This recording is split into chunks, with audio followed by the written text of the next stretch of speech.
from, is the perfect gift that keeps on giving. It's mystifying and aloof, tantalizing us the audience with a more ever mysterious plot.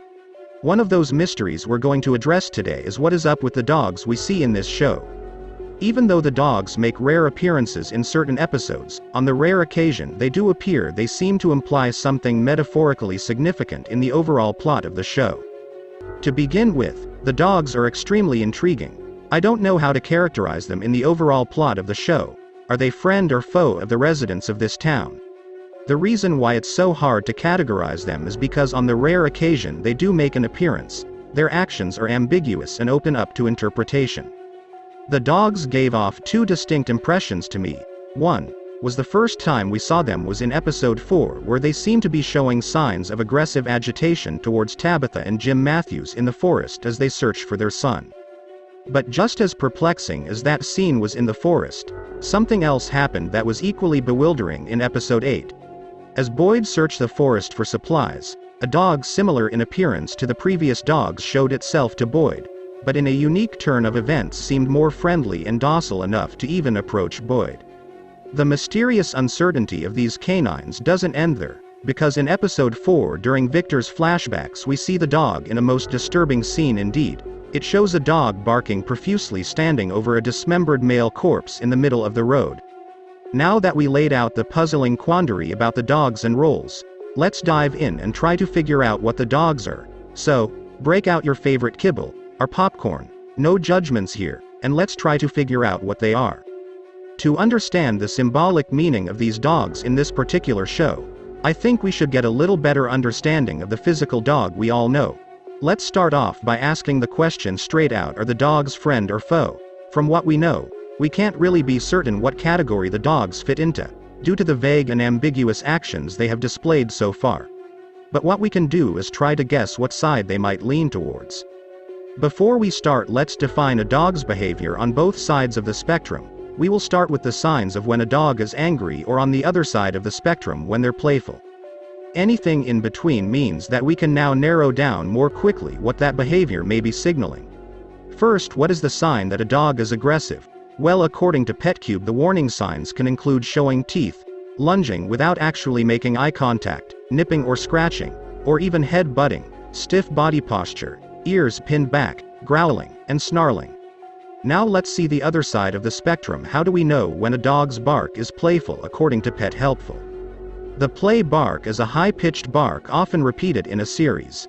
It lacks intensity and is often accompanied by a play bow, where the dog's front legs are lowered and the rump is in the air.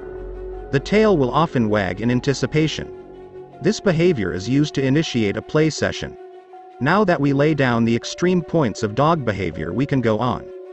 Let's start off with examining the various sightings of the dogs and try to figure them out, starting with episode 8, the episode where the dog appeared to be friendly and to want to help Boyd.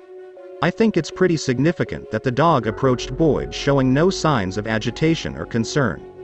According to one source, dogs show their trust of people through signs of confident and relaxed body posture. They keep their mouths slightly open, their eyes blink often, their ears are in a forward position, and their tails are either wagging or perky and loose. This type of body language says the dog is confident by your side and isn't worried about being scared or surprised. The next encounter with the dogs is with Tabitha and Jim Matthews. Thanks to dog experts, we can pretty much tell what a dog's intentions may be. We know from our earlier breakdown this doesn't fit aggressive behavior of dogs, so according to the experts, this type of behavior from a dog is territorial behavior. Territorial barking is often seen when an intruder enters a dog's territory. The barking is repetitive and will increase in intensity as the intruder approaches. This vocalization may be mixed with growls. The tail may also be wagging nervously. Next, we'll examine when the dog appeared in Victor's flashback. Even though in this scene we see the dog standing over a body, it doesn't mean that they were the cause. Again, due to lack of visual information, it's hard to get a direct theory from the scene alone, so we have to then extract the information we need from how the dog behaves. Thanks to dog behavior experts, we can tell from whether a dog is most likely barking to attack or barking to warn off. So, according to the ASPCA, this is not aggressive but likely leans more towards a warning or alarm barking. Dogs engaged in alarm barking usually have stiffer body language than dogs barking to greet, and they often move or pounce forward an inch or two with each bark.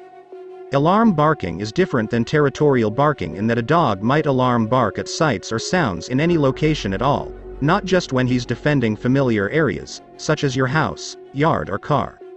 I would say in this case with Victor this type of barking is justified for the situation that we see with our eyes. Clearly something has happened that is traumatizing for Victor, and for the situation I would say the alarm barking is warranted, plus judging by the relaxing smile of the boy in white, who seems to be the dog's owners, the situation doesn't look like it's that kind of situation that would warrant an attack on Victor by the dogs.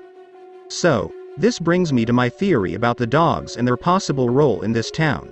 Before I begin, I don't have to say that everything in this town is strange, and the rules this world follows is a little bit different, but with that being said, the oddities we see still seems to follow some of the natural laws we're accustomed to. For example, the houses are still homes. The plugs, even though they may not work, are still plugs. So even though the dogs may not be really dogs in this world, they still may have the characteristics and the behavior of dogs we're accustomed to. Okay, this is my theory, and it was incomplete until episode 9. From what we've seen about the dogs, they were never overly aggressive and they never attacked the people outright, not like the creatures in this town that come every night. So I believe that these creatures are more like guardians of the woods. Let me explain. According to what Sarah said in episode 9, there are things out in the woods that are far more dangerous than the creatures that come to the town nightly, and I believe that these dogs are some sort of alarm system or warning for the people not to go deeper into the forest. Because just like the voices that was warning Sarah, I think that is what possibly the dogs are trying to do. In conclusion, it could be that these dogs are some sort of forest guardians that protect the people from going further deeper into the woods. So guys, tell me what you think about the possibility of the dogs being a guardian of some sort, and what you believe these dogs are. Remember, wisdom is never a journey that is accomplished alone, because by adding your comments, our collective knowledge grows and we can get a better understanding of what may be happening in this show. And a quick note, if anybody wants to help support the content, I have a Cash App below. Any little bit helps make better content for all to enjoy. As always, thanks for watching.